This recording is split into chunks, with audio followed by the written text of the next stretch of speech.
Che, who's been very helpful with those, and Raul, who's been driving me all around everywhere. So I really appreciate it.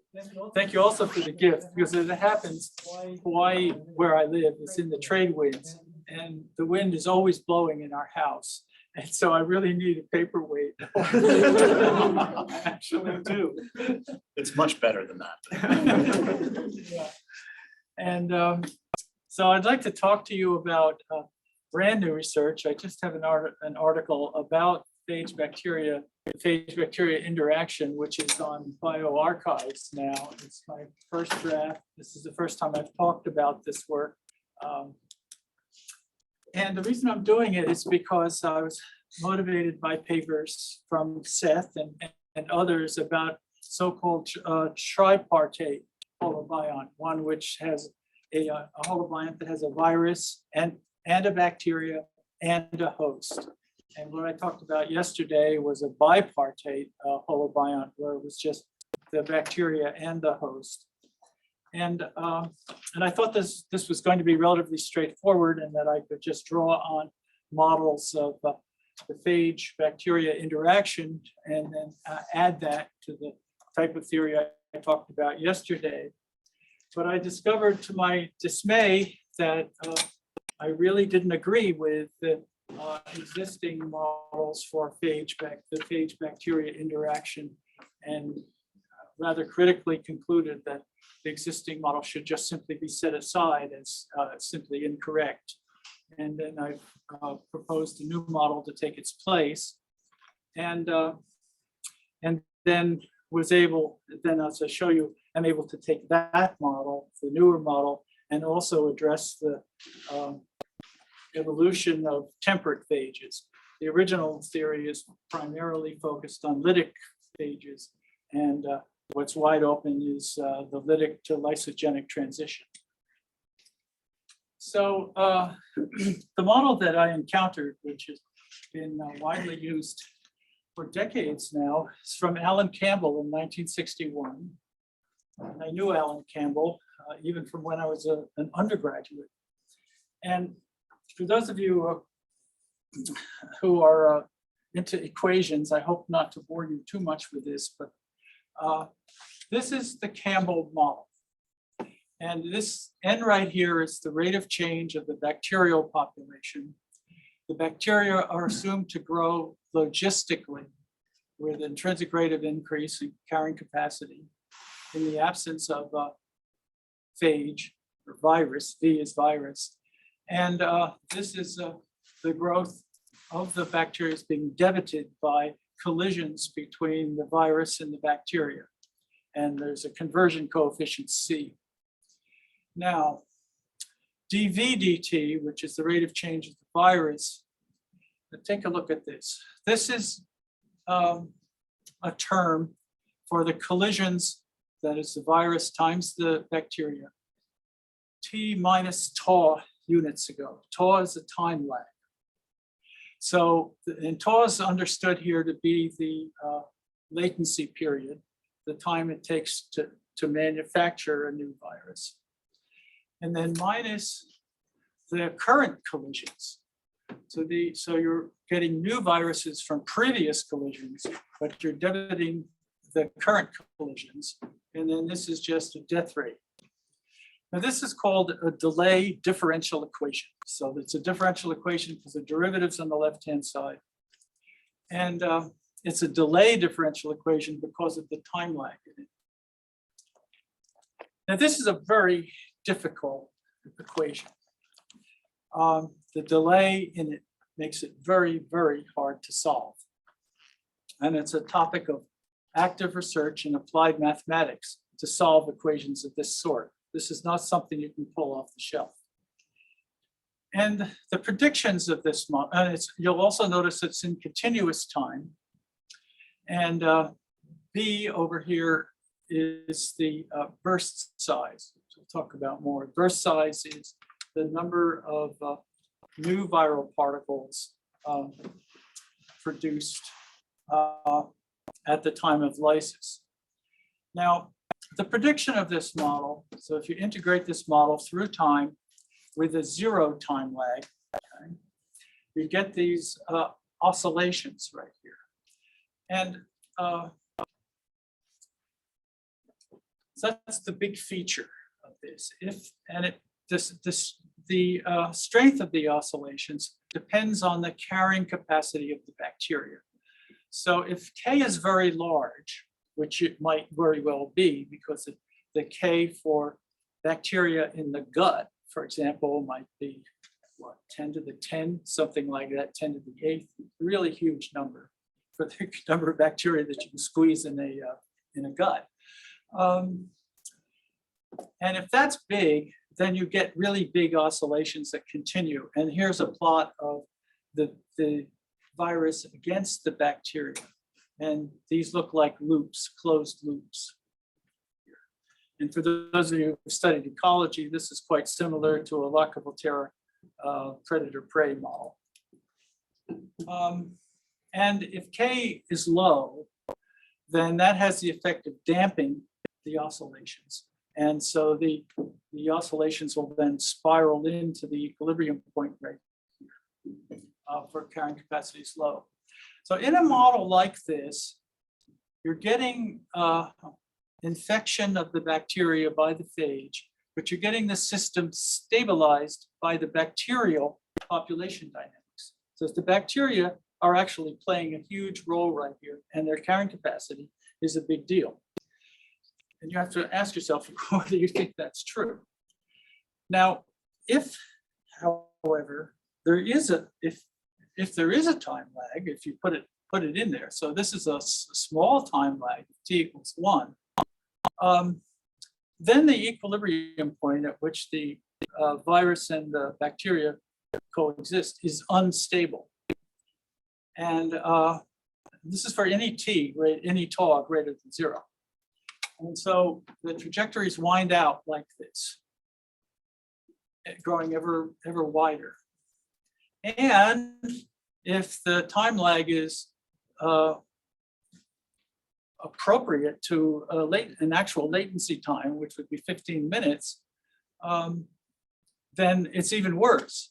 And it starts out a little bumpy right here because when you integrate a delay differential equation, your initial condition isn't just the condition at time t equals 0, it's the condition at previous times up to t minus tau, but you don't know the past. So you just assume that the initial condition at time equals 0 applies back to tau time units. But then as the system gets going, the trajectory catches up with itself, so to speak, and then it starts to smooth out. But of course, the oscillations right here are hopeless, just hopeless. So that's the classic Campbell model from 1961. Now, let me just read a couple things here.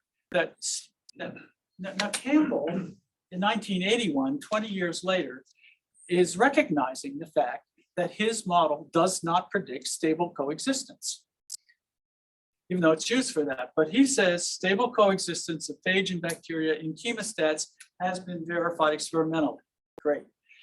Comparison of theory with experiment revealed one discrepancy.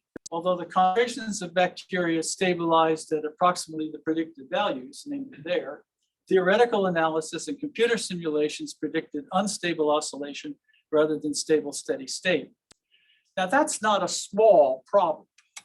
That's a big problem.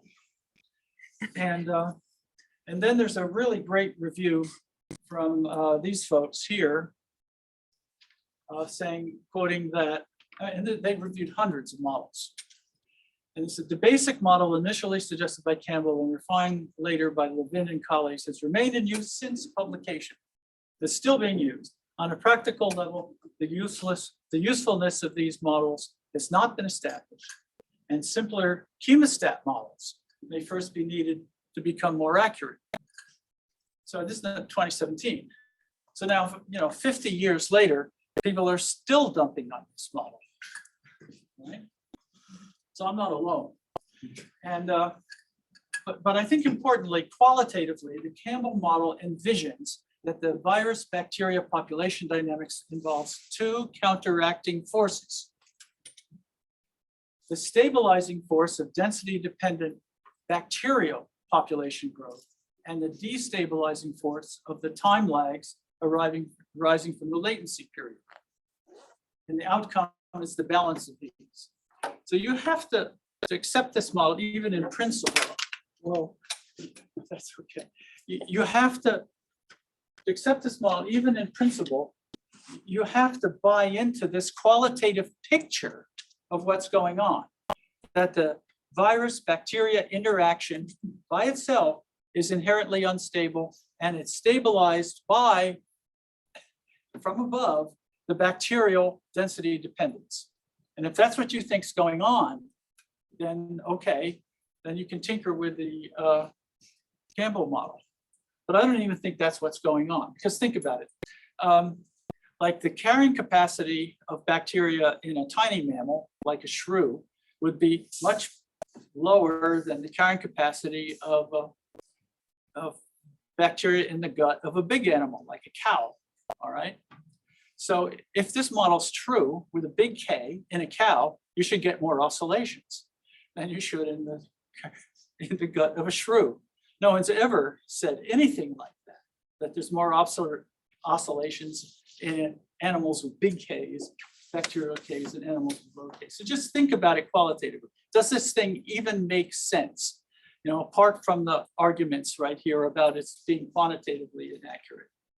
And so I contend that this model should just simply be set aside, and we have to start from scratch and develop a new model and not tinker with this one to try to make it stable.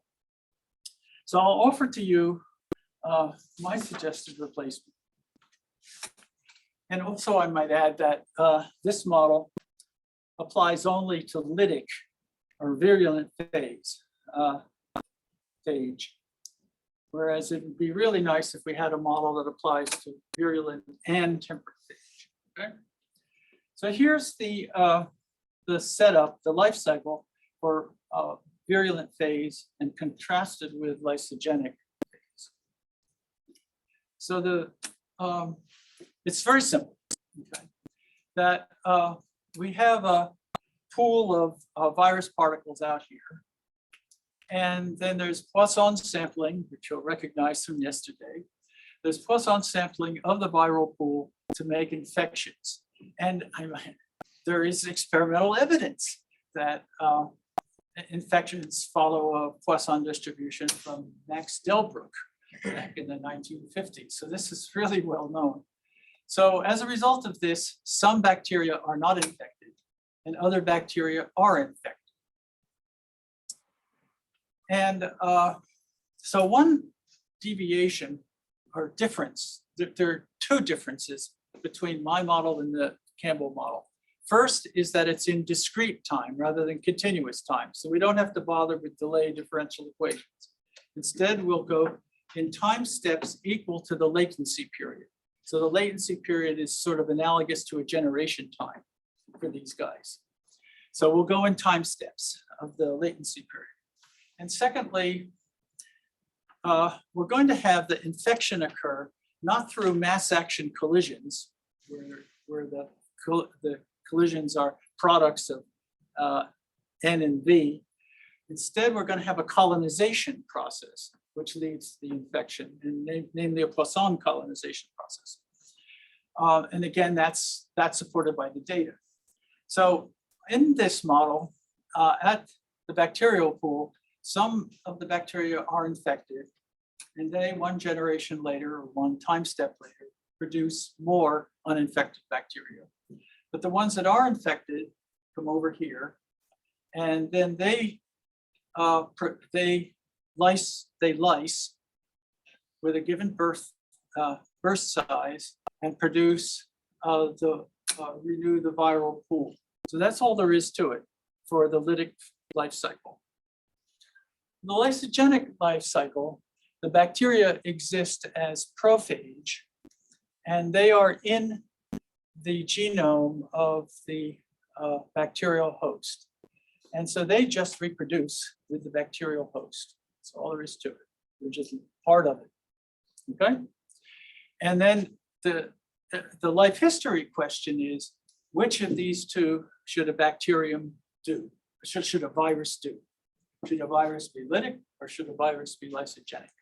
Okay. And here's the model then.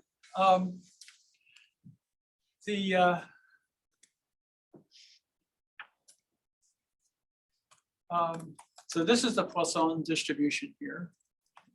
And this is the Poisson density. And the Poisson density is going to be this thing times the ratio of virus to bacteria. So lowercase v of t is the virus bacteria ratio. And this expression here is the absorption of virus onto bacteria. And I have it as a function of Vt right here because of the possibility that the absorption rate is density dependent. And then the uninfected bacteria resupply the bacterial pool as Nt plus 1 equals R P sub 0 Nt. So R is the reproductive rate of bacteria per time step. And P sub 0 right here is the probability that the bacterium is not infected. So this is the production of the non-infected ones. And the virus in the infected bacteria produce new virus particles according to this. So this is the probability that a bacterium is infected with one virus, and that's the burst size if it has one virus in it. And this is the probability it's infected by two virus particles, and this is the burst size if it has two. So you sum up over all of these and you get the production of virus in the next time step, where B of M is the burst size from a bacteria infected with M viruses. That's it. That's the model. So we're going to analyze that. Yes. Joan, is there a limit on the burst size? Do you cap it at a certain number, or do you kind of let it go to an infinite Well, burst size? I haven't capped it. Well, I shouldn't say that. I've considered several functional forms, which you'll see in a minute, one of which is that the burst size is constant, independent of M, which would be a cap. The other is that the burst size increases linearly with M. So I've tried several alternatives right there.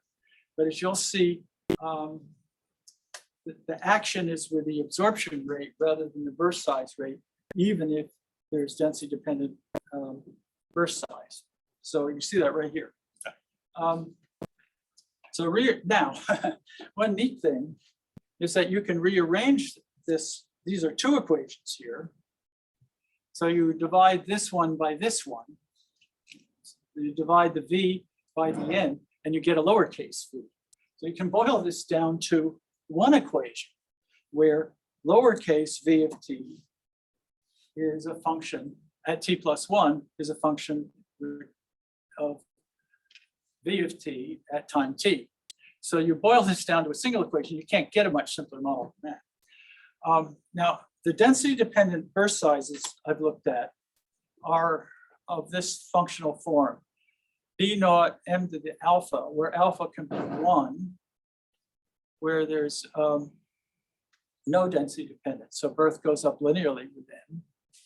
Or it could be a half, in which case burst size goes up like a convex function. Or it could be 0, where the burst size is a function independent of n, so it's capped. Or in this case, you could get, this is a case in the literature of superinfection, where the burst size actually drops as virus pile in there. And I've also looked at the case of density-dependent absorption.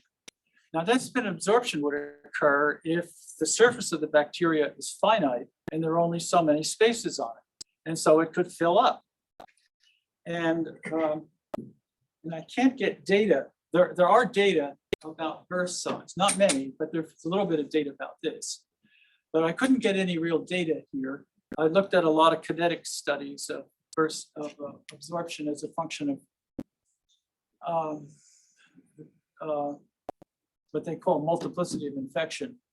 But I wasn't able to find a full functional form. So I've just stipulated that the absorption will saturate at kappa So when the virus to bacteria ratio is kappa, there's no more space left. So this has the absorption rate going down linearly with the virus and the virus density. So now, if there's no density dependence, so what happens?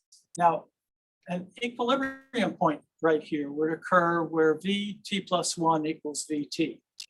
And so you can plot on a graph right here on the blue line, Vt plus 1 equal Vt. And then the brown line is going to be Vt plus 1 from this equation here. And if Vt plus 1 from this equation intersects, and this equation will, the actual details of this equation will depend on which form of density dependence you assume. So if you assume a burst size with no density dependence, then they don't intersect at all, which you wouldn't expect. There's no density dependence in the system at all, so they can't coexist. If there is density dependent burst size with any one of these, they still don't intersect. So of course, and there's data in the literature for these. So as far as I can tell, density dependent burst size, according to any of the existing functional forms for it, don't stabilize the system. In contrast, if there's density dependent absorption, then you definitely get the brown lines intersecting the green, the blue line here, and at points that depend on kappa. So the bigger kappa is, then the farther out the interception point is. And these also get steeper at the intersection point as kappa increases. So one qualitative conclusion is that density dependent burst size does not stabilize the virus bacteria interaction, but density dependent absorption does. That may or may not be true, but that's a prediction of the model, okay? Now, if it does stabilize, so let's look at density dependent absorption. If kappa is 12 for these parameters, in any case, you wind up getting a damped oscillatory approach right here. And if kappa, oh, and so that's the viruses, and this is the log of the bacteria population size. So it just grows exponentially. And if kappa is bigger than a certain threshold you can calculate, then the equilibrium point right here is not stable, but there are oscillations around it that are not very big. You have bounded oscillations around it. And for those of you who are ecologists, you may recall the discrete logistic equation in ecology. And the discrete logistic equation in ecology shows the same behavior depending on R. If R is big enough, the carrying capacity isn't stable and a population will oscillate around the equilibrium point. You're getting that same phenomenon here. So, but then you compare the strength of, or the magnitude of these oscillations to those in the Campbell model, and these are very well bounded. And so you might not even be able to detect them. So, as I said, you do get a density dependent, you do get an equilibrium, stable equilibrium, without the invocation of density dependent bacterial population growth. So it's just the phage-bacteria interaction itself, which is giving rise to stable coexistence with density dependent absorption. Now, let's turn to the temperate phage. Now,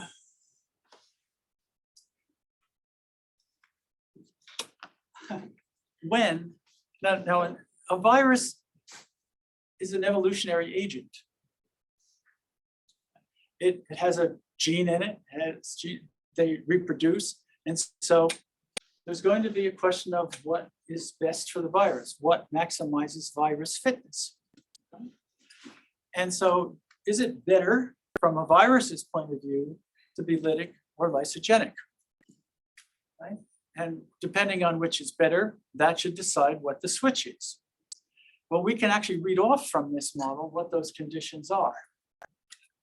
So if viral production per time step exceeds bacterial production, then A naught, B naught, and A naught is the baseline absorption rate, B naught is the baseline burst size.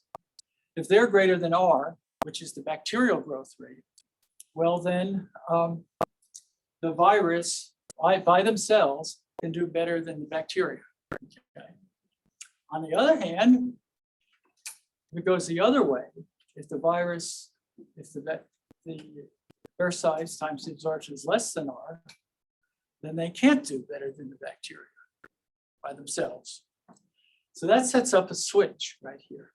The lytic phase, now the lysogenic virus, how do we know what the lysogenic virus increases by if it's, if it's a prophage? It's identically R, because it's part of the bacteria. Bacteria is growing at R, so it grows at R. So we want to compare A naught, B naught, which is what it can do by itself, with what it can do, it's embedded in the bacteria, which is R. Okay, you with me on this? So, so the lytic phase produces more virus per time step if A naught, B naught is greater than R, whereas the lysogenic phase produces more virus per time step if A, B naught is less than R. So that gives, as evolutionary agents then, a virus that maximize fitness. Hence, in this case, it should switch to the lytic phase because it do better by itself than it's embedded in the bacteria. And in this case, it should embed itself in the bacteria as a prophage and switch to lysogenic. All right, that's a clear prediction. Now let's interpret this. No more math. Let's just talk about the scenarios that unfold from this condition. All right. And I have 6 of them. And they need a little unpacking. So if hygiene, so we're talking about scenarios. Hygienic practices reduce A. So A is the absorptivity right here, A naught. But A naught's going to be low. Suppose A is carried in the air, like coronavirus or something.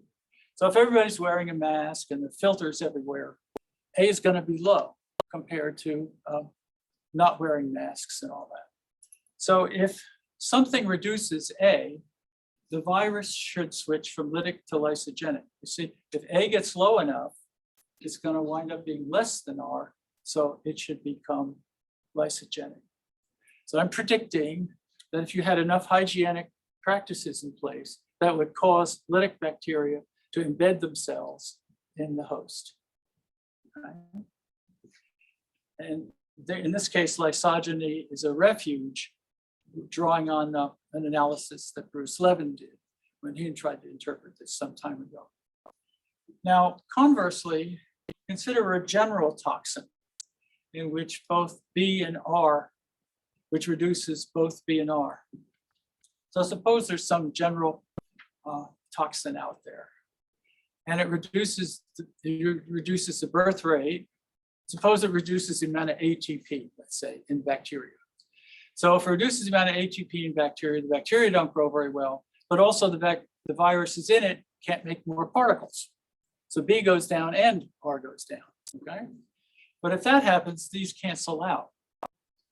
And so the lytic lysogenic state should be unaffected with a general toxin, as contrasted with an action that affects only A. Okay? So the plot thickens.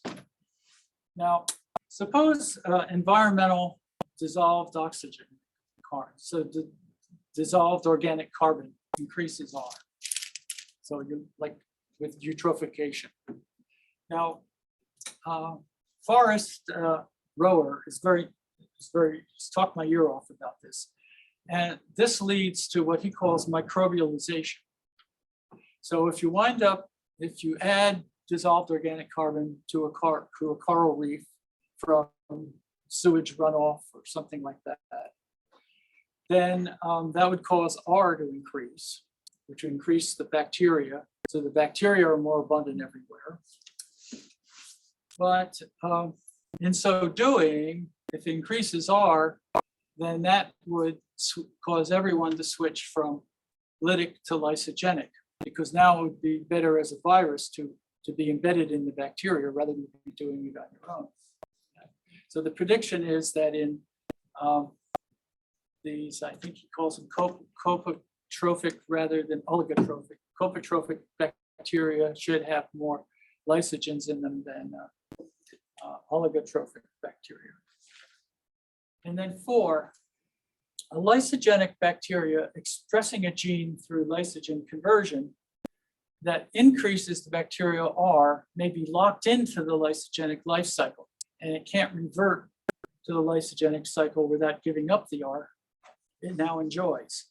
So, so if through lysogenic conversion you increase R right over here, if you increase R, it makes it harder to go back, because you need, if the virus is carrying the gene which is good for the bacteria, and Forrest and others have in mind a pathogenic bacteria right here, which protects the bacteria from some predator of some sort, then once it gets expressed, that increases the R of the bacteria, with the result that it can't revert back, because once the R goes up, then it's harder for the viral coefficients to be greater than the R, so it gets locked in. Okay, now number 5, and this involves horizontal transfer. Prophage in one bacterial line can pick up a fragment of host DNA, transition to a lytic phase, then infect another bacterial line, and ultimately transition back to a prophage in another bacterial line, whereupon the foreign DNA is expressed. So this would be horizontal gene transfer. And you want to ask yourself, why does a bacteria want to do this? Why does a virus want to do this for bacteria? Isn't, you know, it's this is very convenient. So what's in it for a bacteria to be shuffling genes around? Or what's in it for a virus to be shuffling genes around between bacteria? And but according to this model, this would be possible if the environment is fluctuating between high and low R. So if R is low enough over here, then it should be lytic. But then when R gets high, it should enter the host genome and pick up a gene. Then if R drops, because the environment fluctuates, then it should be lytic again. And then if the environment comes back on again, then it should reinsert into another host. So the prediction of this model is that you get more horizontal gene transfer going on in higher rates of in environments with higher rates of fluctuation than environments with low rates of fluctuation. And I'm not aware of any ecological prediction for the prevalence of horizontal gene transfer, but this would be a direct argument. And finally, a 3-level holobiont consisting of virus, bacteria, and host would result if lysogenic conversion of a prophage gene causes a bacterium, draws on yesterday, causes a bacterium to allocate enough resources to the host to permit, for the host to permit its entry into the microbiome via a host orchestrated species sorting.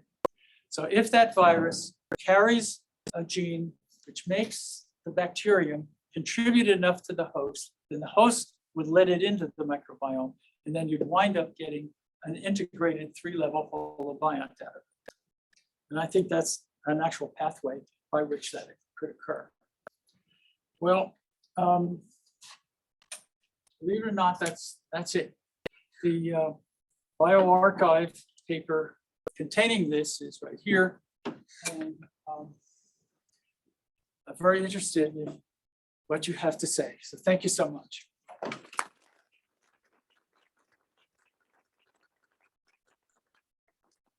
Thank you very much, Joan. And today's session is gonna be slightly different. We're gonna take a short break. Let's say it's 1:40, so maybe 5 minutes to 2, 5 minutes before 2. There is some coffee and refreshments. Yeah. something back. I'm gonna set it up. It's gonna be set up so you can have go to a bathroom, have a coffee, and then come back. The idea is to, if you have questions, write them down. Don't forget them. We're gonna do a question and answer session, and hopefully this is gonna turn into a good discussion. So we're gonna take a small break now and see you in about 30 minutes. Yeah. Yeah, like 5 minutes before 2. Yeah.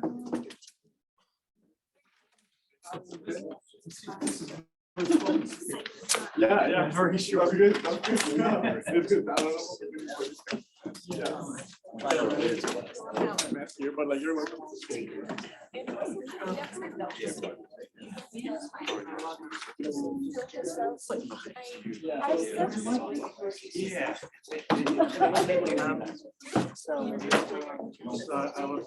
I didn't say.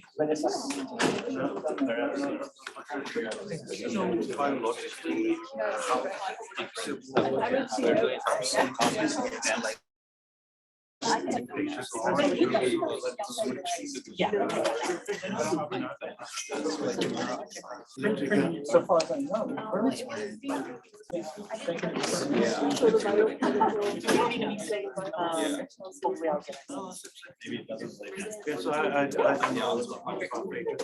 So I Start again.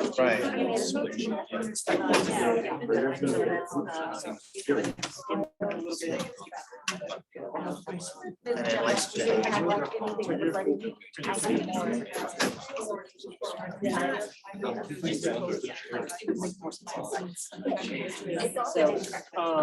Yeah. I just grabbed more stuff. Oh, come on. I really did have this. It's like didn't help that I walked in like 30 minutes. So did you like it? Right.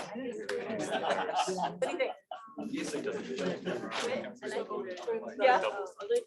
Very messy, very hairy. Makes sense. So compared to the whole life. Yeah. I know. Just live like right before she These are the kids. I mean, that's summary. I haven't really thought about the stuff. Yeah. I see. I mean, I don't know, but I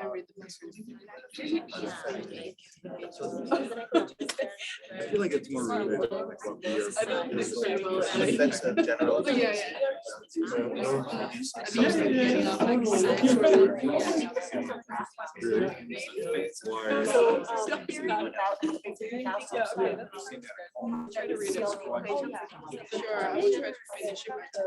Cells doing this. if not, Very My coffee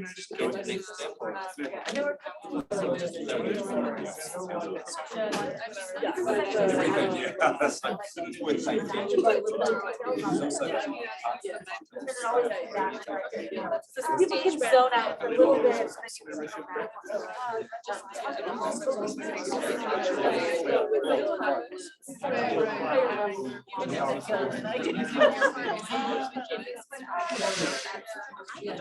The idea is like if the face. Yeah, he's better. I feel like it's so. with Joan, and she's happy to discuss yesterday's model. So don't limit yourself to only today's talk. You can also ask about yesterday's if you want to. And as per tradition, for the Microbiome Center, we ask the first question to be from a trainee. So either a student or a postdoc. Yeah. Anyone? Okay, since I'm also a postdoc, I'll start. All right, I'm curious because I know nothing really about phage-bacteria interactions. But I'm curious about knowing from these scenarios that you predict what we know is it's something that actually is happening from empirical observations. Or Yeah. So,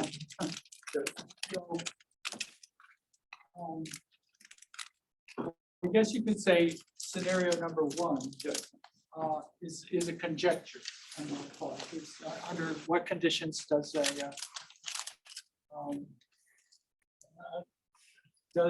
introducing hygienic practices force a lytic virus to become a prophage? yes, And but that's in the literature because Bruce Levin's explanation, the explanation that's in the literature that I encounter all the time is that the whole reason for lysogeny is that it is, quote, a refuge from bad conditions. So, so this is consistent with that prediction from Bruce Levin. So I'm basically supporting Bruce on that point. But it looks to me like that will only take place if A is affected. But if you have, by bad conditions, you have something like a general toxin that hits both B and R, well, then they would divide out.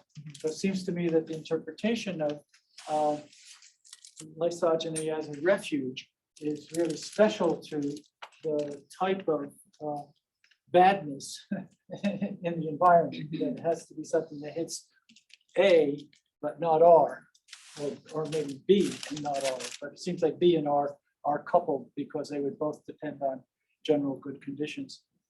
Now, number three definitely happens because I was at a workshop in November that Forrest Rower organized, and he's a coral reef virologist and microbiologist, and he's very adamant that this phenomenon occurs, microbialization, and he and his students, there's a large group that all buy into this scenario here, and Forrest claims in addition that the microbes that are in microbialization. So you're looking at, say, sewage runoff with the dissolved organic carbon leading to a switch in the microbial composition from the oligotrophic to the so-called copotrophic ones, and that these bacteria that come in during microbialization, they have the property of also being pathogenic. And the reason they're pathogenic, according to him, is that they contain viruses, prophages, which have the pathogenic genes. Those pathogenic genes don't help the virus themselves, but they protect the bacteria that they reside in. And so this is then a rationale for his verbal argument. So I think I regard this as supporting Forrest in his observations there. Now, number four, this question of the prophage getting locked into the genome of the host. I've read, so this is conjectural on my part, I've read about these long-lived viruses that are in our genome, everybody's genome, they've been there forever.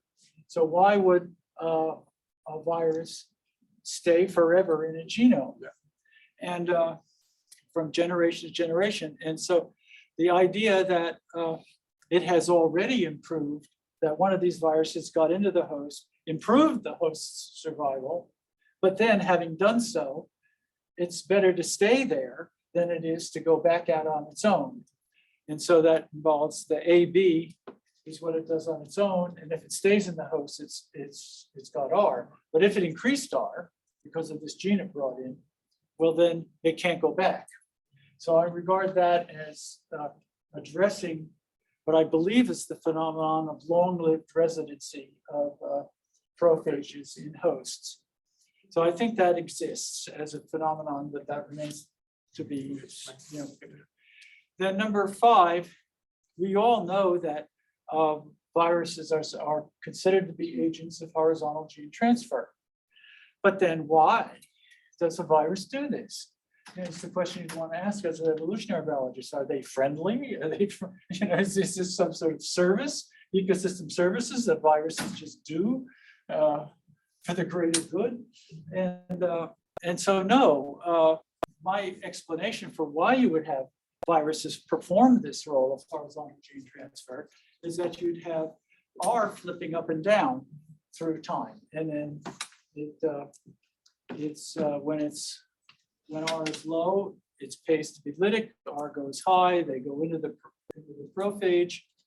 Then they somehow, through a molecular process that I'm not really qualified to describe, they pick up a gene from the host, and then but then the R drops, and so they leave, and they carry that gene with them. But then they need some reason to get back in somebody else's line, some other line. So then R has to go back up again for it to be beneficial to reincorporate. So it seems to me that horizontal gene transfer depends on the lytic lysogenic switching back and forth. And now that's a prediction, and I'm not aware of any theory that accounts for evolutionarily why horizontal gene transfer is occurring. It's just taken for granted that it is a phenomenon that happens, but why? And then number 6 is, Seth and others have actually described three-level tripartite holobionts. And so this then provides a pathway by which that could form. So it all does, I'm not making it up out of thin air. These are actual issues. Yes. Yeah. So, Yeah. oh, yeah. No, please go ahead. No. I just wanted to follow up on the 5th point. So what you're saying is, like, for so many switches arising from these environmental interactions, does that enhance the possibility of, like, just drawing some material from the host and then transmitting it over? Could this be? Say that again? So from so many, let's say switches, Yeah. between lytic and Yeah. lysogenic from environmental fluctuations, does this mean that there is enhanced chances to draw material from the host Yeah. along to Yeah, to be yeah, transmitted, something like this? Okay, yeah, sorry. Yes, Yeah. yeah. Well, can I just follow up? Because number 3 seems to me to be really interesting in contrast with the Campbell model, Yeah. where there's a density dependent practice to the horizontal transmission comes about with increasing R, whereas you're predicting reverse here. So that's actually a way of separating the two hypotheses pretty clearly, I think. Yeah.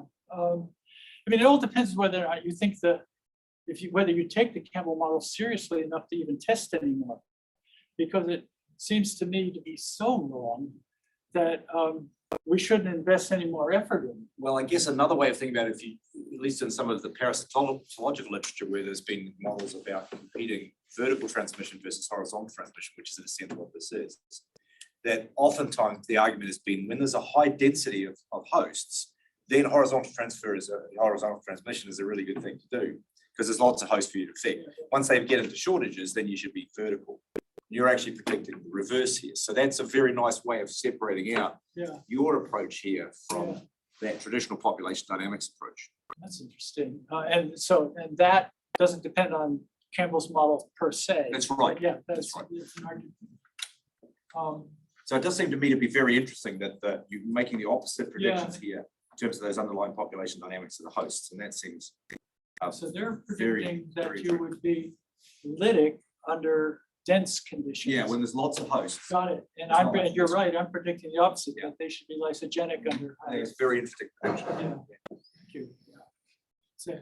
Well, maybe this is already answered because conceptually, I've heard about 2 models of phage-bacteria dynamics. Yeah. One's called kill the winner, which is when the bacteria are in high density, phages would be selected to lyse. And that's why you might see these cycling conditions of high and low densities of bacteria because the phages are lysing at the peak bacterial densities, right? Yeah. There's the kill the winner, and there's the piggyback the winner, Yeah. which is the inverse of that. Yeah.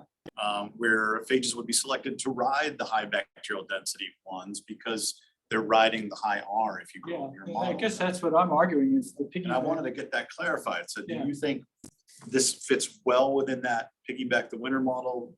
Do you Yes. think there's a gradient there or? Well, I don't know if there's gradient, but Yeah. Forrest uses those phrases. That's right. Ride the winner or piggyback. Yes. Kill the winner. Yes. So I'm in the piggyback the winner camp. And that truly is, I think, we don't tend to teach that flipped inverse concept in basic Yeah. phage or microbiology, right? We tend to teach the bacteria go high, everything lysis. So this is potentially the paradigm change if it ends up being correct Yeah. overall. That- And that's just, the But point it's a- you were making, that's yeah. then the opposite. It's like a system. Somebody should do that with chemostat. Can't somebody do that But right it's now? also like Right. environments, they say marine systems are more likely to do the kill the winter versus a coast gut, where it would be a more cooperative and being a piggyback the winter dynamic. Yeah, so it'll be Just system because it's specific. system specific, so it could be a combination of both of these things, depending on the environment that you're Definitely. working in. Well, I'd like to see that I'd like to see the argument from the standpoint of the virus as to why that you should kill the winner. So part of the argument was high fluctuating environments, like in the marine system, where Yeah. you have these pelagic bacteria and turnover and different upwelling events is going to promote, and the different tectonic, I'm not a marine system person, but basically nutrients, these highly fluctuating nutrients environments are going to favor those types of dynamics where it's a entry into lytic dynamics versus like they were saying there's crypts and mucus lining in your gut, and that's promoting more of these hiding and sequestering of the viruses in the bacteria to stay away from the host's immune cells, getting attacked by the host's immune system. So that was more in favor of the cooperative dynamics. And that's just like a little bit of what I read in arguments favoring those two. So that would be sort of five. I think the marine system would be a fluctuating environment that promotes lytic. Yeah, I was trying to think about 5 just in a host, and like when you where on the body and like where on the hosts, like in which that you would see this relative, because you can have within a system too, right? This fluctuating versus quieter environments, and then then you can also have 2 very different the situation also play out across environments. It's lovely. I'm just saying. Yeah. I had another thought that I wanted to try to add to all this about the kind of like habitats. So there's certain places that are really extreme. Yeah. And so there's only a certain particular set of microbes that can survive. Yeah. And then under these conditions, what do the viruses react to that? Are they more lytic, where they can try to capitalize on the winning microbe, or because there's so few diversity in that area, are they prophage, where they're trying to ride out and Yeah. try and persist? It's an actually really interesting perspective to have. I never even thought about it like that. Yeah, well, like I said, I wish Forrest were here. Better able to answer, because I'm basically working as a technician to try to facilitate some of their ideas. And as I get into this more, then I can start having more of my own opinions about it, the way I now do about holobiont. But as you see, coming at it as a theoretician, I just found that as a starting place, the Campbell model was just completely unsatisfactory, and they're still using it, and it's time to put a stop to that. And I have the chutzpah to say, that he's a grand old man of the field, and great, but this model is holding it back, in my view. Yeah, Sarah. This is beautiful, and I love your incorporation of the lysogenic phage. And it really makes me think about I'm really interested in the domestication of the phage and the evolutionary arms race between host and phage. But when a phage is lysogenic, some bacteria are able to eliminate the genes that make the phage a phage, like its ability to lyse or its ability to form a capsid, and they keep the genes that they like. Yeah. And I think that your combination of 4, 5, and 6 really encapsulates that domestication, because I've always thought before would be a kind of domestication. Exactly, yeah, because why wouldn't the phage want to fight back? Well, you've kind of laid it out. It's created it's trapped itself. Yeah. And so now it's given up a little too much to the bacteria. And I It's trapped in really, paradise. yeah. Oh, no. Yeah, exactly. So I just love this because I think it goes beyond to also incorporate domestication and evolution of the bacteria itself. Which is beautiful. If I search on domestication as a keyword, will I pick up a literature? Probably, or yeah. That's the phrase. Yeah, Brousseau, BRUSS. I can send you some nice beers. Okay, that'd be great. It's a different from endogenization, and we have a question over there too. So endogenization is something less permanent. I think domestication gets to the point that once it's a lysogen, It's stable. it starts losing genes that would allow it to be lytic. And therefore the phage has become domesticated. because it And the can't go bacteria back. keeps what it wants to keep. Yeah. And maybe this is how like the type 6 secretion system evolved, because the bacteria chose to keep those tail genes, but got rid of everything else. Yeah. And who knows, maybe the bacteria is perfectly happy with that. I mean, the virus is perfectly happy with that. Question over there, yeah. During your talk, Seth asked you if there are possible multiple infections, and immediately came to my head the work of Steve Avedon, lysis inhibition. So this is a phenomenon where you infect once, and the cells are able to admit more infection, extend the latent period, but produce a bigger burst size. And I was wondering if with your model, because you are able to change parameters and see how the combination of parameters change the dynamics of your problem, you will be able to model such kind of scenario. I mean, changing the latent period and the burst size after a certain limit. You cannot admit infinite infections, but I was wondering if you are able to capture that. Yeah, I can, I've thought about that. There is some literature, as you say, about the life history of viruses where they trade burst size against latency time. And I can model that, but not quickly, because I take the time step as the latency.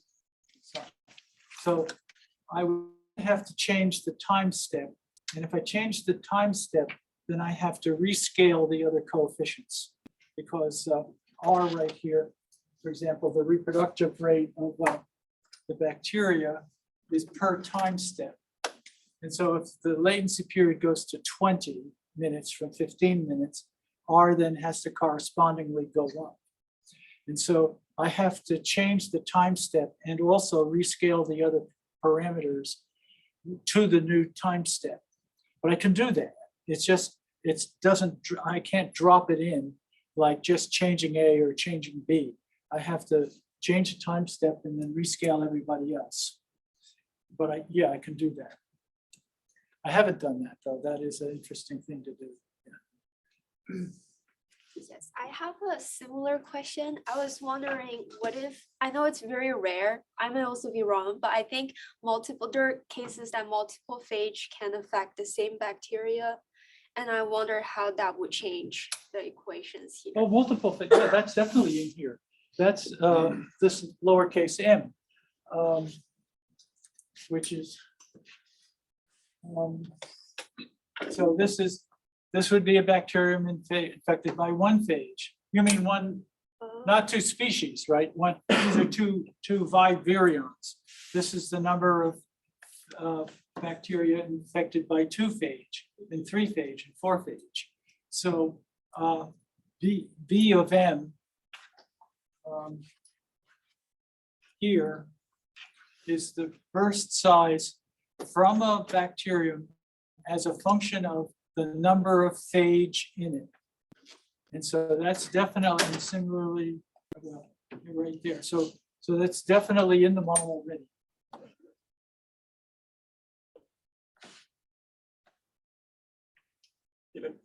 I was wondering if you have any thoughts on your model's relationship to another model commonly used in ecology, which is a ratio-dependent model, primarily developed by RDT.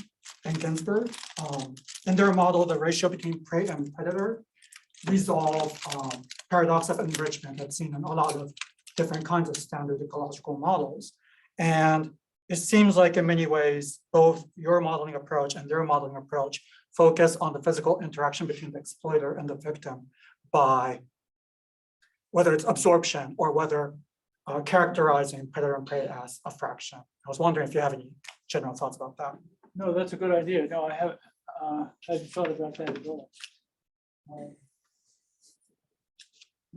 Ratio. Yeah, and I'm not also familiar with that. I think I may have seen it once or twice, but I've never, studied that formulation. How widespread is it? In use, Yeah, I think it's hotly debated, to be honest. A lot of people still like to use like Rosenzweig-MacArthur model, but it kind of came out as an alternative to it. It is included in textbooks nowadays, I think, but still controversial. yeah, okay, thanks. Seth.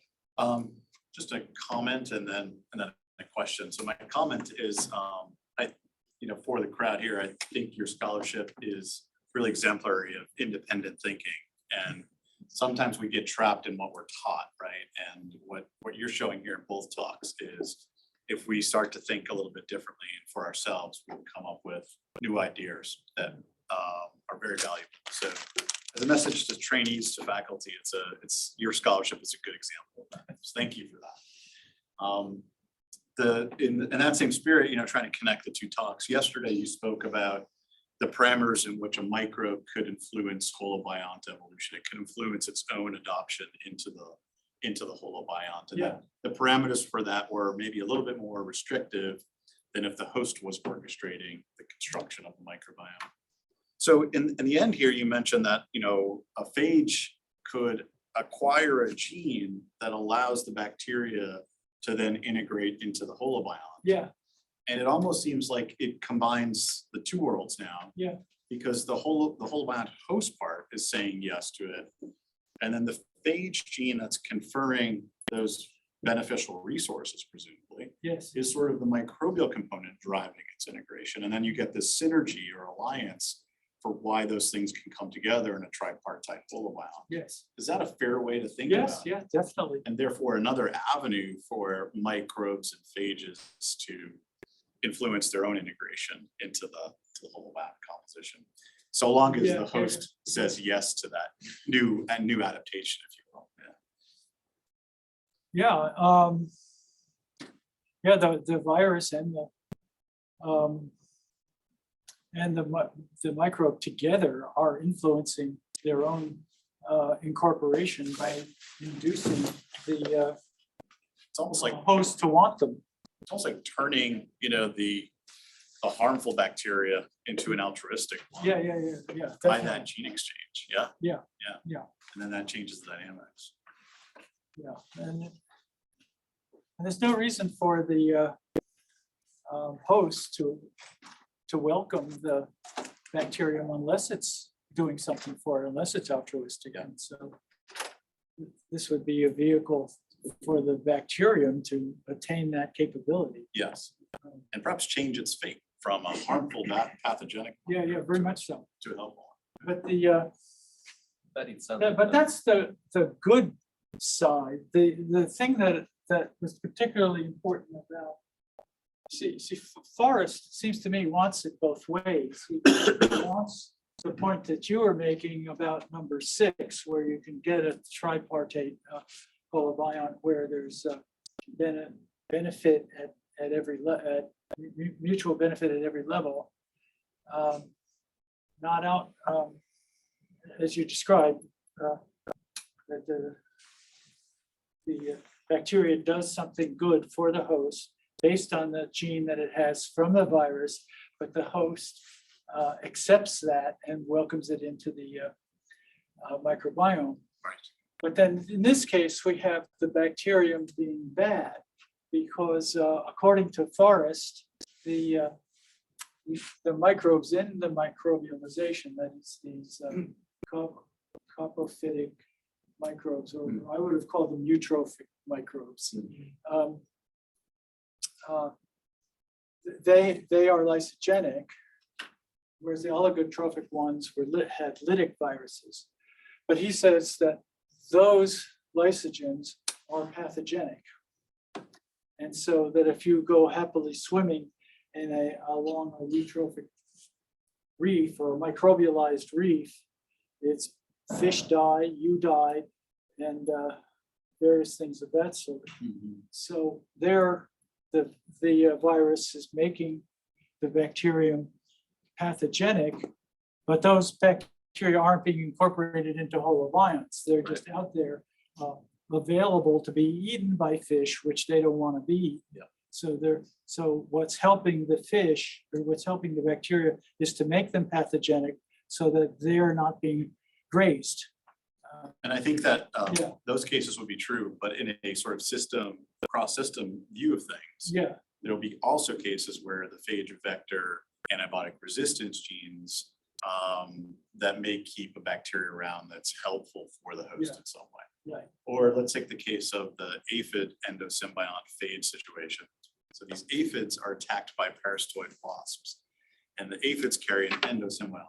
The endosymbiont carries a phage, and the phage encodes the genes that counter-attack the parasitoid's ability to kill the aphid. And in other words, the phage makes some kind of product that stops the parasitoid's toxins from killing the aphid. And so you get this tripartite alliance of aphids, endosymbiont, phage, because the phage vectors those adaptive genes. And so there will be system-specific cases of these examples, as much as there, or maybe not as much as, but there's clearly will be both sides of the spectrum. And I haven't done that either. I haven't done like a systematic classification of plus, minus, plus, minus. Right. There was another question or comment over there. Comment. There are some cases where the virus is not good and the bacteria develop this suicidal property at a certain cost. They are able to change the dynamics inside of the bacteria. So they absorb phage. They will not produce new progeny of phage. They will burst, but they will not grow as fast as the default cells or control cells. That is used mainly in the dairy industry, where, for example, there is a virus in the milk, you will not get cheese. So it's been done. So I've seen that. Well, interesting that your mother is able to see that feature also. Any other questions? I'd like to switch back to your talk from yesterday, which was lovely. And I had a question about kind of the scale of sometimes you called the holobiont strains and sometimes it was species of bacteria. And I'm wondering if there's anything in your model that would make different predictions based on if you've got, a ton of strains of the same species of bacteria that are kind of creating that dynamic versus species of bacteria or genera of bacteria. Is there anything that is altered based on that? That's very observant, and that's a flaw. I have varied my language sometimes carelessly. Well, I didn't see it as a flaw. I was just like, I think about like genetic variation within bacteria and then also between bacterial species. And so when I was thinking about how to consider that. I guess I would need to be more careful to decide which. Do I really mean strains, or do I of one species, or do I mean different species? Or does it all work for no matter what level? I think that actually. That's what I would. Joe and I took your model as almost agnostic, right? That whether it's a whole bacteria, whether it's a strain or species, or whether it's even just a gene. One gene and everything else is the same across the whole. The model would work the same. I think as long as the colonization was that the parameter works is the same, it doesn't really matter right? I just think about, the microbial component in the whole genome model could be anything. It could be a suite of genes, it could be a strain, it could be a species. It'll all work the same way. Now, in real biology, we have to figure out what those components are in our real system. I mean, I guess it's a kind way to put it, to say it's agnostic. Yeah. A more, I should have been, the other way to put it is I should have been clearer.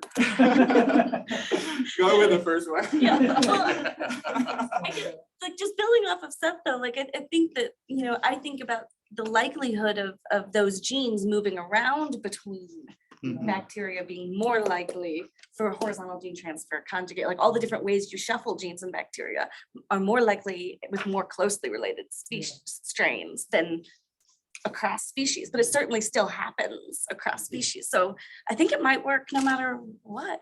Really, I think that's the case. Which is cool. You can almost Very cool. present it holistically that way, that you can view the microbial component of your models any way you want. It should all theoretically connect. Do we have any other questions? Eric? Just trying to, like Seth, trying to connect this paper to the talk yesterday. Is the reasoning correct just to say that combining 5 and 6, that we would expect more symbiosis to evolve in fluctuating environments? Am I understand? Well, Am I making too big of a leap? yeah, because the question is, to get the symbiosis, did you need gene transfer? Right. And so if it's non-gene transfer dependent symbiosis, then it wouldn't matter. But if you want the symbiosis to occur with organisms that don't have the right genes in them yet, yeah, you'd need the fluctuating environment to induce the virus to bring them. I see where you're going with that, Eric. That's a fun extension. Yeah, yes. Next level. Very good. Any other questions, comments, last comment? Maybe I have one last question. Following up on Seth's point, I thought for us that are not mathematicians and modelers, I thought it was very valuable to me what you said in an earlier discussion about the use of these models, right? Yeah. About how these can help us formalize conceptualizations and discover new concepts. So if you would like to comment on that, because I think we have many students here and many are not from that background. So if you could comment on that, I think that would be great. Yeah, like the use of the models. Yeah. Yeah, well, this came up with a discussion of whether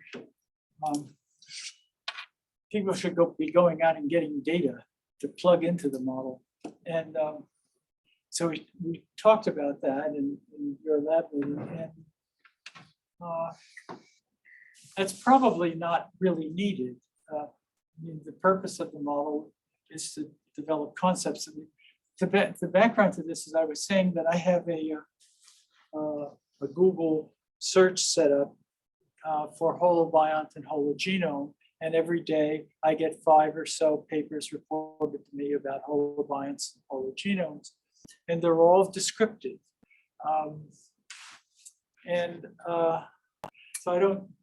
So great. I'm glad to know that there's a hologene. I'm glad to know there's a microbiome in the ambulacral groove of a starfish or something like that. But and then there's so many of these, but we're not having any concepts involved, any framework to think about them. And the purpose of the models really is to develop a set of concepts that are relevant to holobionts. And we could then say, oh, well, number 5 over here, we are getting more transition, more horizontal gene transfer in a more fluctuating environment. But do we really need to plug in how much are varied from one up or down? It's just enough to say, well, yeah, this is on the right track. And then just refer to that as an idea, which is then supported by actual data. But the data stand by themselves. Data don't need the model. The model motivates the data collection, but there's no need to plug it into the model. Now occasionally, if you want, just to see if the model works well, you can make a quantitative test of it in a chemostat or something like that, just to show that you could get it working quantitatively if you needed to. And I went into examples where Theodoros Dobzhansky made a quantitative test of one locus two allele theory in population genetics, and with Drosophila really produced a trajectory of gene frequency change, and then took the selection coefficients and made the predicted gene frequency change, and the actual gene frequency change was right on the line. But having done that in the 1950s, that's it. Okay, from now on, we can just take for granted that if the homozygote has the highest fitness, the higher fitness in the heterozygote than the other homozygote, it's going to be fixed in the gene pool. Fine, that's all we need to know. We don't really need the quantitative data unless there were a really unusual situation. Similarly, with a lot of these, we have, it would seem to me, and I hope this isn't too pretentious, we just have a dearth of concepts to deal with all the biomes and microbiomes with. And so the purpose of this is kind of explore what the possibilities are. And then you come away armed with a suite of concepts that you can then use when interpreting your data or motivating what data to get. But to see, the data do stand by themselves, but we need help. We need help. What data should we take? And what do we want to, what idea do we want to test with the data? And that's where the models get really relevant. Like that. I love that. Thanks, John. Yeah. Do we have any last questions? If not, I think we're gonna finish this session, and thank you, everyone.